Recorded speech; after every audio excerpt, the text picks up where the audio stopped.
ഇന്നത്തെ എൻ്റെ ചോദ്യം, കർമ്മ നിയമങ്ങൾ എങ്ങനെ ആക്ടിവേറ്റ് ആവും? കർമ്മനിയമങ്ങൾ അല്ലാതെ വേറെ ഒന്നും തന്നെ ഇല്ലല്ലോ പ്രപഞ്ചത്തിൽ. പിന്നെ അത് പ്രത്യേകിച്ച് ആക്ടിവേറ്റഡ് ആവാൻ ഒരു സിസ്റ്റത്തിൻ്റെ ആവശ്യമില്ല.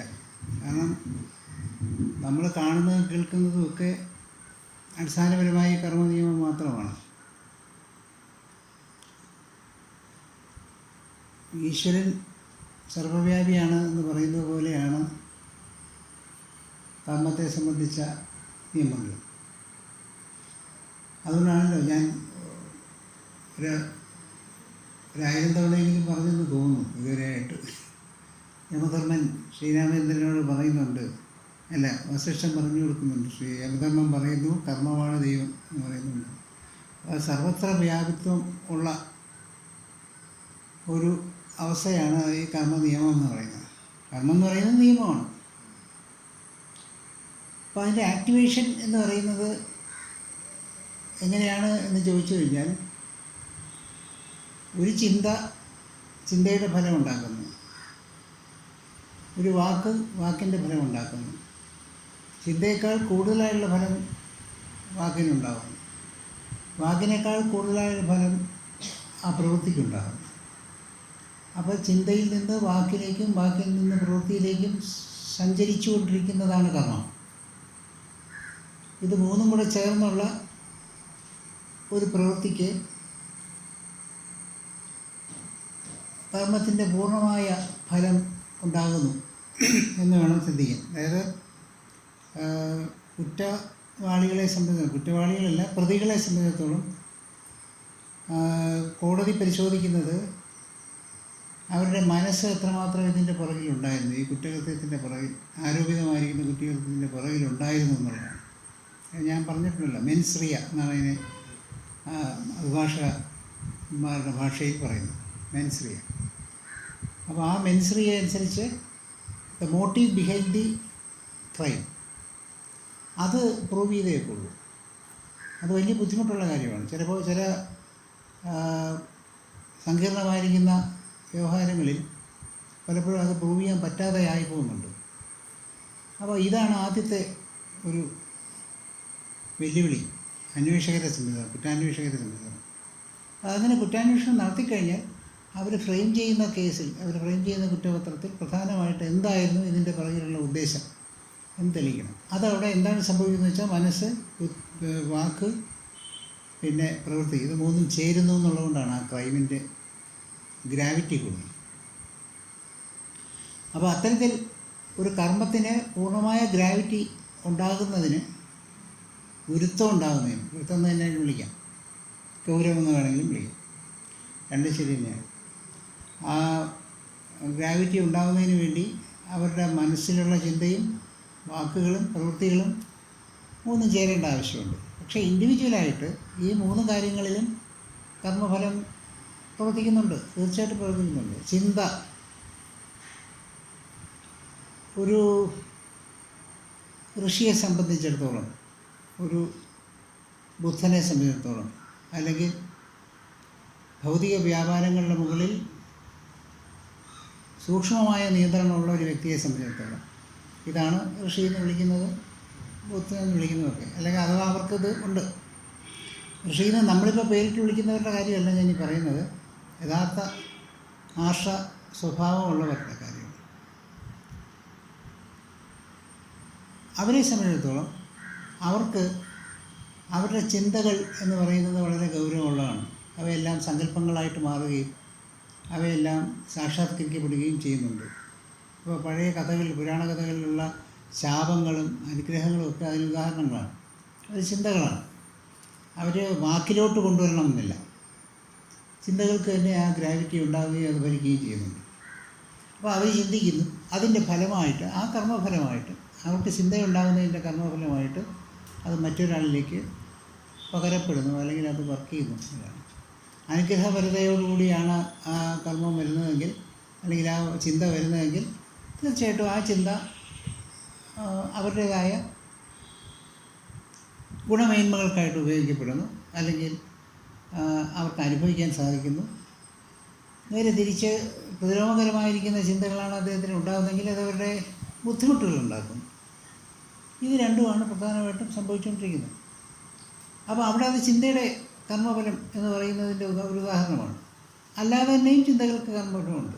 തീർച്ചയായിട്ടും നമ്മൾ ചിന്തിക്കുന്നതിൻ്റെ ഫലമായിട്ട് തന്നെ നമുക്ക് ബുദ്ധിമുട്ടുകൾ ഉണ്ടാകുന്നത്, തിരിച്ച് ബുദ്ധിമുട്ടുണ്ടാകുന്നതും ഒക്കെ നമുക്കുണ്ട്. ഒരാളെ നമ്മൾ സ്നേഹിക്കുന്നതായിട്ട് ഭാവിക്കുകയും എന്നാൽ ദ്വേഷിക്കുകയും ചെയ്യുന്നത് ആ കർമ്മങ്ങളുടേതായ ഒരു കോൺഫ്ലിക്റ്റ് അവിടെ ഉണ്ടാക്കുകയും അത് അതിനേക്കാൾ ഭയങ്കരമായിട്ട് നമ്മുടെ ശരീരത്തെ തന്നെ ബാധിക്കുകയും ചെയ്യും.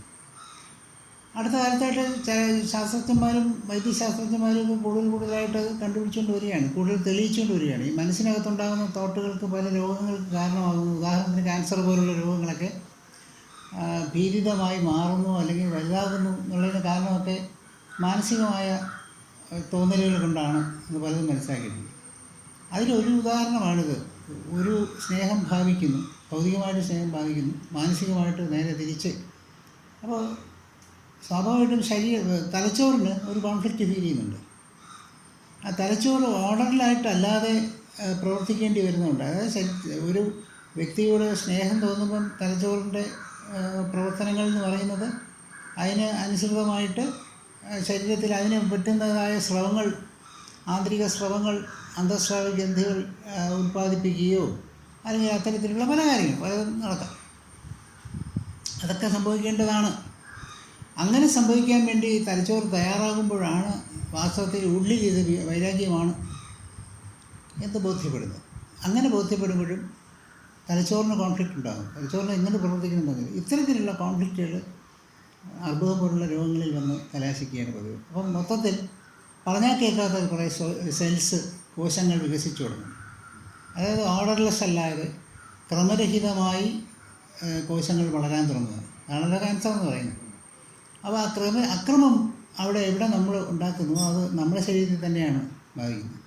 ഒരുപാട് സുഹൃത്തുക്കൾ പലപ്പോഴും വളരെ സ്നേഹത്തോടുകൂടി പരസ്പരം കാണിക്കുകയും എന്നാൽ ഉള്ളുകൊണ്ട് ഭയങ്കര പുച്ഛവും വിദ്വേഷവും കാണിക്കുന്നതായിട്ട് കാണാറുണ്ട്. അവരിൽ താരതമ്യേന അധികം താമസിയാതെ ക്യാൻസറിൻ്റെതായ വികസനം ഓറകളിൽ കാണാൻ പറ്റും.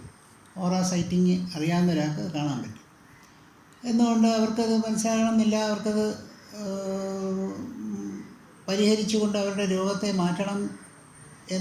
മാറ്റാൻ സാധിക്കുമെന്നും വെക്കേണ്ട കാര്യമില്ല. കാരണം അവരതിന് വിധി അവർ തന്നെ തീരുമാനിച്ചിരിക്കുന്നതുകൊണ്ടാണല്ലോ ആ അവസ്ഥയിലേക്കും രോഗത്തിലേക്കും ഒക്കെ വരുന്നത്. അങ്ങനെ വന്നു കഴിയുമ്പോൾ ഈ രോഗാവസ്ഥയെ മറികടക്കുന്നതിന് വേണ്ടി പിന്നീട് കാണിക്കുന്ന എല്ലാ സർക്കസുകളും വെറുതെയാകുന്നു. ഒരു ചികിത്സയും അതിന് ഫലിക്കില്ല. ചികിത്സ ഫലിക്കില്ല എന്ന് പറഞ്ഞാൽ ആ ചികിത്സ താൽക്കാലികമായിട്ട് ഫലിക്കുന്നതായിട്ട് നമുക്ക് തോന്നുകയും എന്നാൽ പിന്നീടത് വീണ്ടും അത് തിരിച്ചു വരികയായിട്ട് കാണുകയും ചെയ്യാം. ഇപ്പോൾ പല ഗ്രഡ്ജുകൾ നമുക്ക് മനസ്സിൽ വെച്ചുകൊണ്ടിരിക്കുന്ന പല വിദ്വേഷങ്ങളും ഇങ്ങനെയാണ് പരിണമിക്കുന്നത് എന്ന് ഡോക്ടർമാരിപ്പോൾ പറഞ്ഞു തുടങ്ങി. അടുത്ത കാലത്തായിട്ട് പറഞ്ഞു തുടങ്ങി. ഒരുപാട് പഠനങ്ങൾ അതിനെക്കുറിച്ച് വന്നിട്ടുണ്ട്. ആ പഠനങ്ങളെക്കുറിച്ചുള്ള ലേഖനങ്ങളോ അല്ലെങ്കിൽ വീഡിയോകളോ ഒക്കെ തന്നെയും സമൂഹ മാധ്യമങ്ങളിൽ വളരെയധികം സുലഭവുമാണ്. അപ്പോൾ അത്തരത്തിലൊരു കർമ്മഫലവും കൂടി ഇവിടെയുണ്ട്. ആ കർമ്മത്തിൻ്റെ സ്പ്ലിറ്റപ്പ് നമ്മൾ രണ്ടും കൂടെ കോൺഫ്ലിക്റ്റ് ഉണ്ടാക്കുന്നൊരു പരിപാടി. ഇത്തരം കാര്യങ്ങളൊക്കെ നമ്മൾ ശ്രദ്ധിക്കേണ്ട. കർമ്മത്തെക്കുറിച്ച് പറഞ്ഞു പോകുമ്പോൾ ഇത് ശ്രദ്ധിക്കേണ്ട ഒരു കാര്യമായിട്ട് പറഞ്ഞു കൊള്ളാമല്ലോ. നമ്മുടെ വിഷയം അതല്ല. കർമ്മത്തിൻ്റെ ആക്ടിവേഷൻ എന്ന് പറയുന്നത് എങ്ങനെയാണെന്നാണ്. അതൊരു കർമ്മത്തിൻ്റെ ആക്ടിവേഷൻ ഇല്ലെങ്കിൽ ഈ പ്രപഞ്ചം തന്നെ ഇല്ല എന്നുള്ളതാണ് ഒന്നാമത്തെ ഉത്തരം. കർമ്മം ആക്ടിവേറ്റഡ് അല്ലെങ്കിൽ the whole universe does not exist, because universe has emerged out of a karma, the primordial karma, which is the thought of the consciousness to emerge itself as universe in an unconscious state. അബോധവത്തായിരിക്കുന്ന പ്രപഞ്ചമായും തീരാൻ വേണ്ടിയുള്ള ബോധത്തിൻ്റെ തീരുമാനമുണ്ടല്ലോ, അതാണ് ആദ്യത്തെ കർമ്മം. അപ്പോൾ ആ കർമ്മത്തിൽ നിന്നാണ് ഈ പ്രപഞ്ചം മുഴുവൻ ഉണ്ടാകുന്നത്. അല്ലെങ്കിൽ പ്രപഞ്ചം ഉണ്ടാകുന്നില്ല, പ്രപഞ്ചം തീരുമാനിക്കുന്നു. പ്രപഞ്ചമായി തീരാൻ എനിക്ക് എന്നെ അനുഭവിക്കാൻ എന്ന് ബോധം തീരുമാനിക്കുന്ന പോലെ ഞാനല്ലാതായി തീർന്ന് എന്നെ അനുഭവിക്കുന്നു എന്ന് പറയുന്നത് പോലെ ആ ചിന്തയിൽ ആണ് ആദ്യത്തെ പ്രൈമോഡിയൽ കർമ്മ എന്ന് പറയുന്നത്. അതിന് നമ്മുടെ ചർച്ചകളിൽ അതിന് ആണവ മലം എന്നതിനെ വിളിക്കുന്നുണ്ട്. ആണവബലം വേദാന്തത്തിൽ വളരെ വ്യത്യസ്തമാണ്, അതുമായിട്ടൊരു ബന്ധവുമില്ല. നമ്മൾ ആ പേര് ഉപയോഗിക്കുന്നുള്ളൂ, അതിലുള്ള കാര്യമൊന്നുമില്ല. എല്ലാവരും അത് യോജിക്കണമെന്ന് നിർബന്ധവുമില്ല. അപ്പോൾ ആണവബലം എന്ന് പറയുന്നത് ഏറ്റവും എലിമെൻ്ററി ആയിട്ടുള്ള impurity, the first impurity that the consciousness, pure consciousness undergoes is its thought to emerge itself as universe. പ്രപഞ്ചമായി തീരാൻ വേണ്ടിയുള്ള ആദ്യത്തെ ചിന്തയുണ്ടല്ലോ, ആദ്യത്തെ വിചാരം, അതാണ് അതിൻ്റെ ആദ്യത്തെ ഇമ്പ്യൂരിറ്റി, ആദ്യത്തെ മലം എന്ന് പറയുന്നത്. അതുകൊണ്ടാണ് അതിനങ്ങനെ വിളിക്കുന്നത്. വേണമെങ്കിൽ ആദി മലം എന്ന് വേണമെങ്കിൽ വിളിക്കാം, ഇഷ്ടം പോലുള്ള പേരുകളിട്ട് വിളിച്ചോളാം, അത് തർക്കിടമൊന്നുമില്ല. Anyway, the coinage is I used in one of my talks was ആണവബലം, അതുകൊണ്ട് അത് പറഞ്ഞില്ല. അപ്പോൾ അങ്ങനെ ആ തോട്ടിൽ നിന്നാണ് ഈ ചിന്ത മുഴുവൻ, ഈ പ്രവൃത്തി മുഴുവൻ ഉണ്ടാകുന്നു എന്നുള്ളതുകൊണ്ട് ആ ചിന്തയുടെ ഫലമാണ്, ആ ചിന്തയുടെ കർമ്മഫലമാണ് പ്രപഞ്ചം. ആ ചിന്ത സ്വയം ബോധത്തിൽ നിന്ന് അബോധവത്തായി തീരാനുള്ള ഒന്നാമത്തെ കർമ്മത്തിൻ്റെ സ്വഭാവം എന്ന് പറയുന്നത് ഒരു റിഡക്ഷനാണല്ലോ. Reduction from the totality. എന്തൊക്കെ ടോട്ടാലിറ്റിയാണ്? ഞാൻ സകർമ്മവ്യാപിത്വത്തിൽ നിന്ന് വിഭിന്നമായിരിക്കുന്ന പ്രകൃതിയോടുകൂടി പലതായി തിരിഞ്ഞ് ഉണ്ടാകുന്ന ഒരവസ്ഥ, ഒന്ന് ഭൗതികമായി. രണ്ടാമത്, ഈ ബോധാവസ്ഥയിൽ നിന്ന് അബോധാവസ്ഥയിലേക്കുള്ള ചുരുങ്ങൽ. അപ്പോൾ ഇത്തരത്തിലുള്ള റിഡക്ഷനുകൾ മുഴുവൻ, വെട്ടിച്ചുരുക്കലുകൾ മുഴുവൻ ആദ്യത്തെ കർമ്മത്തിൽ തന്നെ ഉള്ളതുകൊണ്ട് മനുഷ്യൻ അടിസ്ഥാനപരമായി ഈ വെട്ടിച്ചുരുക്കലോട് കൂടിയെത്താനായിരിക്കും. അവൻ റിഡക്ഷൻ്റെ പേഴ്സണാണ്. Is a man of reductions. He will reduce himself to nothing. ശരിയല്ലേ? അപ്പോൾ ഒന്നുമല്ല എന്നൊരു തോന്നൽ അവന് ആദ്യമായിട്ട് ഉണ്ടാകുന്നത് തന്നെ ഇപ്പറഞ്ഞ ആ റിഡക്ഷൻ്റെ കർമ്മഫലമാണ്. ആദ്യം ആ റിഡക്ഷൻ സംഭവിച്ചു എന്നുള്ളത് കൊണ്ട് മനുഷ്യൻ അവൻ്റേതായ ബോധത്തിൽ നിന്ന് താഴോട്ട് പതിച്ചേ അവന് ജനിക്കാൻ ഒക്കുന്നുള്ളൂ.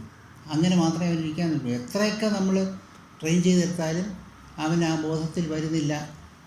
At times he will jump back to unconscious state. ശങ്കരാചാര്യരെക്കുറിച്ച് കഥ പറഞ്ഞു കേട്ടിട്ടുണ്ട്. അദ്ദേഹം ആകാശഗമനം നടക്കുന്ന സമയത്ത് ഗുരുവായൂരിൽ വിഗ്രഹം ചുമന്നുകൊണ്ട് ശ്രീബലി നടക്കുന്നു. അത് കണ്ടുകൊണ്ട് അദ്ദേഹം കഷ്ടം, ഈ കല്ലും ചുമന്നുകൊണ്ട് ഇങ്ങനെ നടക്കുന്നല്ലോ ആൾക്കാർ എന്ന് വിചാരിക്കുകയും അദ്ദേഹം ഉടനെ തന്നെ അവിടെ പതിക്കുകയും ചെയ്തു എന്നൊക്കെ കഥ കേട്ടിട്ടുണ്ട്. ശങ്കരാചാര്യരുടെ എക്സ്പെർട്ട്മാർ ചിലപ്പോൾ അത് നിഷേധിക്കും, ചിലപ്പോൾ അത് സമ്മതിച്ചേക്കാം. അപ്പോൾ അത്തരത്തിലൊരു പതനം സംഭവിക്കുന്നതിന് തന്നെ കാരണം എന്തുകൊണ്ടാണ്? മായയാണ്. അതിന് പ്രധാനപ്പെട്ട കർമ്മഫലം എന്താണ്? ഈ ആദി ആയിരിക്കുന്ന കർമ്മഫലമാണ്. ഏതുകൊണ്ട്? ബോധത്തിൽ നിന്ന് അബോധവത്തായിരിക്കാൻ വേണ്ടി പ്രപഞ്ചം തീരുമാനിച്ചു. അതിൻ്റെ ഫലമായിട്ടാണ് ഈ പ്രപഞ്ചം ഉണ്ടായിരിക്കുന്നത്. ആ പ്രപഞ്ചത്തിനകത്താണ് ശങ്കരാചാര്യർ. അപ്പോൾ ആ ശങ്കരാചാര്യർ അദ്ദേഹത്തിൻ്റെ ബോധത്തിൽ നിന്ന് ബോധം പതിക്കാനുള്ള ടെൻഡൻസി ഉണ്ടാകും, സ്വാഭാവികമാണ്. ഇതിൽ അത്ഭുതമൊന്നുമില്ല. അതുകൊണ്ട് അനുവാചകരെ അഭ്യസിപ്പിക്കാനോ അല്ലെങ്കിൽ അവരെ അധ്യയനം നടത്താനോ ഒക്കെ ഉള്ള സാധ്യതകൾ അതുവഴി ഉണ്ടാകും. അവർ പഠിക്കും. അപ്പോൾ അതുപോലെ കർമ്മഫലങ്ങളിൽ നിന്ന് ഉണ്ടാകുന്ന എല്ലാത്തിനും തീർച്ചയായിട്ടും അതിൻ്റെ ഒരു സർക്കിൾ ഉണ്ടായിക്കൊണ്ടിരിക്കുന്നു എന്നുള്ളതാണ്. ആ ആക്ഷൻ, നമ്മളിപ്പോൾ സൈക്കിൾ കുട്ടിയായിരുന്ന സമയത്ത് പണ്ടൊക്കെ സൈക്കിൾ ചവിട്ടാൻ കൊണ്ട് സ്റ്റാൻഡിട്ട് വയ്ക്കുമ്പോൾ കൈ പിടിച്ച് അതിൻ്റെ പെടലിൽ പിടിച്ച് കറക്കുന്നൊരു സ്വഭാവം ഏത് കുട്ടിക്കും കാണും. അത് കറക്കിട്ടില്ലാത്ത പിള്ളേർ ഇപ്പോഴത്തുള്ള കുട്ടികളായിരിക്കും, അവർ സൈക്കിൾ കാണാറില്ല. അപ്പോൾ അങ്ങനെ ഇരിക്കുമ്പോഴാണ് ഡൈനാമോ ഇട്ടുകൊണ്ട് കറക്കുന്നതിനുള്ള ഒരു പ്രത്യേകത കാണുന്നത്. അപ്പോൾ ആ ലൈറ്റും കത്തുന്നത് കാണുമ്പോൾ ലൈറ്റ് കത്തുന്നതിന് മുമ്പ് പോയി നോക്കണം. അപ്പോഴത്തേക്ക് ഈ കറക്കം നിന്ന് പോകും, ഓടി വന്ന് വീണ്ടും കറക്കും. അപ്പോൾ ലൈറ്റ് കത്തും, അവിടെ പോയി നോക്കുമ്പോൾ എൻ്റെ അനുഭവമാണ് ഞാൻ പറയുന്നത്. നിങ്ങളാരെങ്കിലും കണ്ടിട്ടില്ല എന്നത് എനിക്കറിഞ്ഞൂടാ. വീണ്ടും ഓടി വന്ന് തിരിച്ചു നോക്കുക. അപ്പോൾ ഇങ്ങനൊരു രസകരമായൊരു ആക്ടിവിറ്റി നമ്മൾ നടക്കാറുണ്ട്. ഇതിന് എങ്ങനെ ഈ ലൈറ്റ് കത്തുന്നതിനും കറങ്ങുന്നതിനും ഒക്കെ കാരണം എന്ന് പറയുന്നത് ഞാനാ കറക്കിക്കൊണ്ടിരുന്നതുകൊണ്ടാണല്ലോ. എപ്പോഴാണ് ഞാൻ ലൈറ്റ് നോക്കാൻ മുമ്പ് പോകുന്നത്, അപ്പോഴത്തേക്കും കറങ്ങ് തീരുന്നു, ലൈറ്റ് നിൽക്കുന്നു, ലൈറ്റും മങ്ങുന്നു, കറക്കം തീരുന്നു. ഇതുപോലെ കർമ്മം ആക്ടിവേറ്റഡ് ആണ്. Unless the karma is activated the universe will not work, will not function, will not emerge. അപ്പോൾ അത് എമർജ് ചെയ്യുന്നതും ഫങ്ഷൻ ചെയ്യുന്നതും അത് ഇല്ലാതാകുന്നതും ഒക്കെ കർമ്മത്തിൻ്റെ ഫലമായി ആണ് എന്ന് പറയുമ്പോൾ the question how to activate karma എന്നുള്ളത് ഉണ്ടാകുന്നതേ ഇല്ല എന്നുള്ളതാണ്. The question is nullified. പിന്നെ ഇതിന് എങ്ങനെ വർക്ക് ചെയ്യുന്നു എന്ന് ചോദിച്ചു കഴിഞ്ഞാൽ എല്ലാ കാര്യങ്ങളിലും കർമ്മം വർക്ക് ചെയ്തുകൊണ്ടിരിക്കുകയാണ്. എല്ലാത്തിനും നമ്മുടെ തോട്ടുകളിലും നമ്മുടെ ഡിസിഷനുകളിലും നമ്മുടെ ആക്ടിവിറ്റികളിലും ഒക്കെ നമ്മൾ കർമ്മം ഒന്നല്ലെങ്കിൽ മറ്റൊരു തരത്തിൽ നമ്മൾ സ്വീകരിച്ചുകൊണ്ടിരിക്കും. നമുക്ക് വേണ്ടിയുള്ള എനർജി. ഞാനിപ്പോൾ ഈ ഡൈനാമോയുടെ കാര്യം പറഞ്ഞു. ഈ കറക്കുകളിൽ കൂടി ഡൈനാമോയ്ക്ക് പണ്ട് ലൈറ്റ് കിട്ടുമായിരുന്നു പോലെ ഇപ്പോൾ ഡൈനാമോ ഉണ്ടോ എന്ന് സൈക്കിൾ ഡൈനാമോ ഒക്കെ ഉണ്ടോ ഇപ്പോൾ? ഇല്ലല്ലേ? ബാറ്ററി ആക്കിയോ? പണ്ട് ഡൈനാമോ ഇട്ട് ചവിട്ടാൻ കുറച്ച് പാടാണ്. അപ്പോൾ പിന്നെ ഉള്ളതുപോലെ ആ ഊർജ്ജം ഉള്ളതുപോലെ നമ്മൾ നിരന്തരം ചിന്തിക്കുന്നത് കൊണ്ട് ആ ചിന്തയുടേതായ കർമ്മങ്ങളുണ്ടാക്കി മുന്നോട്ട് ലൈഫ് കൊണ്ടുപോകും. സംസാരിച്ചുകൊണ്ടിരിക്കുന്നതുകൊണ്ട് ആ സംസാരത്തിൻ്റെ ഫലമായി കർമ്മം ഉണ്ടായിക്കൊണ്ടിരിക്കും. ഈ പ്രവൃത്തി ഉണ്ടാകുന്നതുകൊണ്ട് ആ പ്രവൃത്തിയുടെ ഫലമായി കർമ്മം ഉണ്ടാകും. അങ്ങനെ അങ്ങനെ നമ്മുടെ ലൈഫിനെ നീട്ടിക്കൊണ്ട് പോവുകയാണ് ഈ പ്രപഞ്ചത്തിൻ്റെ ഉദ്ദേശവും ധർമ്മവും. പ്രപഞ്ചം നിലനിൽക്കണമെങ്കിൽ അതിൽ ഞാനും നിത്യമായിട്ടുണ്ട്, ജയരാജ് സാറും നിത്യമായിട്ടുണ്ട്, മൊയ്തീനും നിത്യമായിട്ടല്ല, അദ്ദേഹവും നിത്യമായിട്ടുണ്ട്, സാറും നിത്യമായിട്ടുണ്ട്, ഇതെല്ലാം നിത്യമായിട്ടുണ്ട്. പേര് മാറുന്നു എന്നല്ലാതെ അവരാരും ഇല്ലാതാകുന്നില്ല. പിന്നെ മോക്ഷ സിദ്ധാന്തത്തിൽ വിശ്വസിക്കുന്നവരെ സംബന്ധിച്ചിടത്തോളം അവർക്ക് പെട്ടെന്ന് കർട്ടൻ്റെ പുറകെ പോയി റെസ്റ്റ് ചെയ്യാം. അതവർ റെസ്റ്റ് ചെയ്തോട്ടെ എന്ന് ഞാൻ വിചാരിക്കുന്നു. റെസ്റ്റ് ചെയ്യാനൊന്നും ആർക്കും പറ്റില്ല. എല്ലാവരും ഈ ചക്രത്തിൽ നിരന്തരമായി സഞ്ചരിച്ചുകൊണ്ടിരിക്കുന്നവരാണ്. അപ്പോൾ ഇതിന് കാരണം എന്താണ് എന്ന് ചോദിച്ചു കഴിഞ്ഞാൽ നമ്മുടെ ഈ മനോവാക് കർമ്മങ്ങളാണ്. മനസ്സുകൊണ്ടോ വാക്കുകൊണ്ടോ കർമ്മം കൊണ്ടോ നമ്മളിങ്ങനെ നിരന്തരം ഉണ്ടായിക്കൊണ്ടിരിക്കുന്നതനുസരിച്ച് വീണ്ടും വീണ്ടും കറങ്ങിക്കൊണ്ടിരിക്കുന്നു. മനോവാർക്ക് കർമ്മങ്ങളിൽ നിന്ന് മുക്തി പ്രാപിച്ചു കഴിഞ്ഞാൽ നമുക്ക് ഇതിനനുസരിച്ച് കർമ്മം ഉണ്ടാകും, ജന്മം ഉണ്ടാകുന്നില്ല, ആ കർമ്മഫലം ഉണ്ടാകുന്നില്ല. പക്ഷേ കറങ്ങിക്കൊണ്ടിരിക്കുന്ന പ്രപഞ്ചത്തിൻ്റെ ഭാഗമായിരിക്കുന്നത് കൊണ്ട് താങ്കൾ അതിൻ്റെ ഭാഗമായി വെക്കുള്ളൂ. താങ്കൾ പ്രത്യേകിച്ച് ഓടേണ്ട കാര്യമില്ല. തിരുവനന്തപുരത്തിന് സാർ എറണാകുളത്തേക്ക് പോകാൻ വേണ്ടി ട്രെയിനിൽ കയറുമ്പോൾ സാർ ഓടി എറണാകുളത്ത് പോകേണ്ട കാര്യമില്ല. ഒരു സ്ഥലത്തിരുന്നാൽ മതി, ട്രെയിൻ കൊണ്ടുപോകുള്ളൂ. കാരണം സാർ ട്രെയിനിൻ്റെ ഭാഗമാണ്. എറണാകുളത്തോട്ട് പോവുകയാണെന്ന് പറഞ്ഞാൽ ട്രെയിനിൻ്റെ അങ്ങോട്ടും ഇങ്ങോട്ടും ഓടിക്കൊണ്ടിരിക്കേണ്ട വല്ല കാര്യമൊന്നുമില്ല, ഇരുന്നാൽ മതി. അതുപോലെ whether you are committing a karma or not, you will be part of the total cycle. ആ അഗ്രിഗേറ്റ് സൈക്കിളിനകത്ത് സാറ് വീണ്ടും വരുന്നു. ഇതുള്ള ഒറ്റ വ്യത്യാസം എന്ന് പറയുന്നത് സാറ് ഈ കർമ്മങ്ങളുടെ റെസിഡ്യൂവും കൊണ്ടല്ല പോകുന്നത്. സോ ഇൻ ഓർഡർ ടു അപ്പം ഞാൻ വരേണ്ടി വരും എന്നുള്ളതുകൊണ്ട് ഞാനിപ്പോൾ നാളെ ഊട്ടി വരെ പോകുന്നു, ആ ഊട്ടി വരെ പോകുന്നതിനാവശ്യമായി കുറച്ച് കമ്പിളി വസ്ത്രങ്ങൾ കരുതണം എന്ന് ഞാൻ വിചാരിക്കുന്നത് പോലെ, അല്ലെങ്കിൽ സാറ് വിചാരിക്കുന്നത് പോലെ അടുത്ത ശരീരത്തിലേക്ക് വരുന്നതിന് വേണ്ടിയുള്ള കർമ്മങ്ങൾ ആവശ്യമുണ്ട് എന്ന് മനസ്സിലാക്കുന്നവനാണ് ഞാനീ പറയുന്നത്. അല്ലാതെ എല്ലാവരുടെയും കാര്യമല്ല. അവർക്ക് വേറെ കാരണമായിട്ട് കർമ്മങ്ങളില്ലേം താനും. ഒരു പക്ഷേ ഞാനിപ്പോൾ നേരത്തെ വിശദീകരിച്ച് വന്ന മനോകർമ്മങ്ങളിൽ നിന്ന് അവർ മിണ്ടാതിരിക്കുക, അവർ ഒഴിവായി നിൽക്കുകയാണെന്ന് വെച്ചോളൂ. പക്ഷെ അവരും ഈ ചക്രത്തിൽ വരുന്നുണ്ട് എന്നുള്ള സൂചിതമാണ്. അങ്ങനെ വരുമ്പോൾ അവർ അതിനാവശ്യമായുള്ള മനോകർമ്മങ്ങളിൽ കൂടി അവിടെ കടന്നു പോകും. കാരണം അവർക്കത് ആവശ്യമാണ്. അവിടെ കൊണ്ടുപോയി ചിലവാക്കാനുള്ള കറൻസി സൂക്ഷിക്കേണ്ട, ഫോറിൻ കറൻസി ആവശ്യമുണ്ട്, അത് സൂക്ഷിക്കേണ്ടി വരും. അല്ലെങ്കിൽ അതിനാവശ്യമായ അച്ഛനമ്മമാർ, ബന്ധുക്കൾ, സുഹൃത്തുക്കൾ, ശത്രുക്കൾ, ഇത്രയും പേരെ നമ്മൾ ഉണ്ടാക്കി വെച്ചേ പറ്റുള്ളൂ. ഒരു പരിചയമില്ലാത്ത അങ്ങനെ ഒരു വലിയ സഞ്ചയത്തിനെ നമ്മൾ കമാൻഡ് ചെയ്ത് കൊണ്ടുകൊണ്ടാണ് നമ്മുടെ ശരീരത്തിലേക്ക് പ്രവേശിച്ചുകൊണ്ടിരിക്കുന്നത്. അപ്പോൾ അത് മുഴുവൻ നമ്മൾ ഉണ്ടാക്കുന്നത് നമ്മുടെ കർമ്മങ്ങളിൽ കൂടി തന്നെയാണ്. അല്ലാതെ ഇച്ഛാശക്തി കൊണ്ട് മാത്രമല്ല. ഞാനിങ്ങനെ വിചാരിച്ചുകൊണ്ട് ഓം ഹ്രീം ഇന്നയാളെൻ്റെ കൂടെ ജനിക്കട്ടെ എന്ന് പറയുന്നതുകൊണ്ട് എനിക്കൊന്നുമില്ല. അതിൻ്റേതായ കർമ്മത്തിൽ കൂടെ പോയേക്കും. അത്തരം കർമ്മങ്ങളിൽ കൂടെ പോയി തന്നെയാണ് മാനിഫെസ്റ്റ് ചെയ്യുന്നത്. അപ്പോൾ ഇതുപോലെ കർമ്മരഹിതമായിട്ടൊന്നും തന്നെയില്ല. എന്തിന് സ്വയം ചിന്തിക്കാനും കഴിവില്ലാത്ത ഒരു ശിലയ്ക്ക് പോലും, ഒരു മണ്ഡലിക്ക് പോലും കർമ്മഫലമുണ്ടെന്നതാണ്. അത് അനുഭവിക്കുന്ന സാന്നിധ്യം, അനുഭവിക്കുന്ന സാമീപ്യം, അനുഭവിക്കുന്ന ഒരു സ്പർശ ദർശനാദികൾ എന്ന് പറയുന്നതിന് പോലും തീർച്ചയായിട്ടും അതിന് ഫലമുണ്ട് എന്നുള്ളതാണ്. അവയെ പോലും കർമ്മം സ്വീകരിക്കുന്നുണ്ട്. വളരെ വെയിലത്ത് വെച്ചാൽ നന്നായിട്ട് പൂക്കുന്ന ചില പുഷ്പങ്ങൾ ഞാൻ മുമ്പ് പറഞ്ഞിട്ടുണ്ട്. ഈ പറഞ്ഞ ഒരു വഴിയിൽ ഒരു പ്രധാന കവാടത്തിൻ്റെ രണ്ട് വശത്തായിട്ട് ഇരുന്നിരുന്നത്. അതുകൊണ്ടൊന്ന് ഞാൻ ആളുകൾ കാണത്തക്കവണ്ണം ആളുകൾ വരുന്ന ഒരു വഴിയിൽ കൊണ്ടുവച്ചു ആ പൂച്ചെടികൾ. അത് പെരണിയൽ ഫ്ലവേഴ്സ് അല്ല, അത് കുറച്ച് നാൾ പൂത്തിട്ട് ഇല്ലാതാവുന്ന ചെടികളാണ്. അവിടെ കൊണ്ടുവച്ച് കഴിഞ്ഞപ്പോൾ അവിടെ കൂടുതൽ വെയിൽ കിട്ടുന്നുണ്ട്, ആൾ സഞ്ചാരം അതുവഴി എല്ലാവരും അതുവഴിയാണ് വരുന്നത്. എന്നിട്ടൊക്കെ ആയിട്ട് പോലും അത് പൂക്കാൻ വിസമ്മതിച്ചു ആ ചെടികൾ. അപ്പോൾ എനിക്കതൊരു വലിയൊരു സന്തോഷകരമായൊരു അനുഭവമായിരുന്നു. കാരണം അത് വച്ചിരുന്ന സ്ഥലത്തൂടെ ആരും സഞ്ചരിക്കുന്നുമില്ല, വെയിലുണ്ട്, സഞ്ചരിക്കുന്നൊന്നുമില്ല. പക്ഷേ നമുക്ക് ദൃശ്യമല്ലാത്ത ആരോ അതുവഴി സഞ്ചരിക്കുന്നുണ്ടെന്ന് മനസ്സിലാകും. ആ സഞ്ചാരം ആ പൂക്കൾക്ക് ഇഷ്ടമായിരുന്നു, അത്രയേ ഉള്ളൂ. ആ പൂക്കൾക്ക് അവിടെ നിന്ന് മാറിയതിലുള്ളൊരു വിസമ്മതം വളരെ വ്യക്തമായി മനസ്സിലാക്കി തിരിച്ച് ആ പൂക്കളെ അതേപോലെ പഴയ സ്ഥലത്ത് കൊണ്ടുവച്ചു. അവയുടെ മരണം വരെ പിന്നെ അവിടെ നിന്ന് അവ പൂത്തിട്ടുണ്ട്. ഒരു ഉദാഹരണം പറയാം.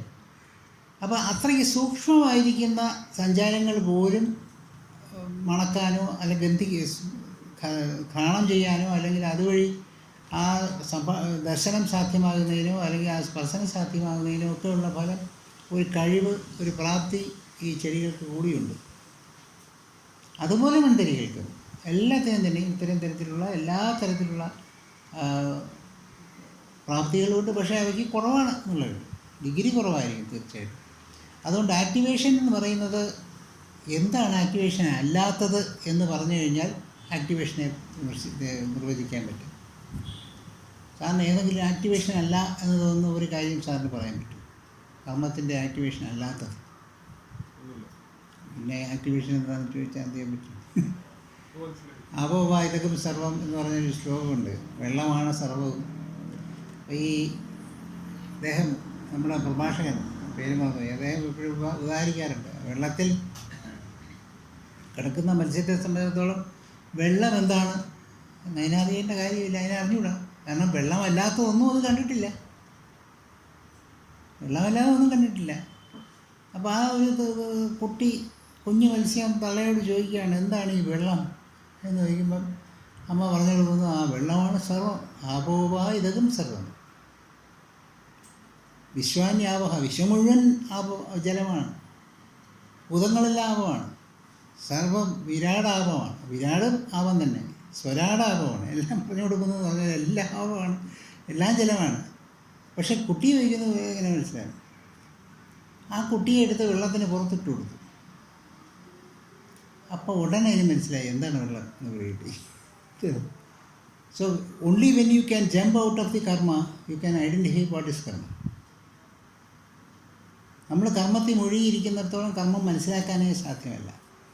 എപ്പോഴാണോ കർമ്മത്തിന് മുകളിലേക്ക് നമ്മൾ ഉയരുകയും കർമ്മത്തെ നമ്മൾ ഉപയോഗിക്കാൻ തുടങ്ങുകയും ചെയ്യുക. കർമ്മത്തിന് ഇന്ന ആവശ്യമുണ്ട്, ഒരു വിനിമയ മൂല്യമുള്ള നാണയം ഉപയോഗിക്കുന്നത് പോലെ കർമ്മത്തെ ഉപയോഗിച്ചു തുടങ്ങുന്ന ഒരു കൈയടക്കം എന്നാണ് വരുന്നത്. അപ്പം അതിലെ കർമ്മം എന്താണെന്ന് മനസ്സിലാകുള്ളൂ.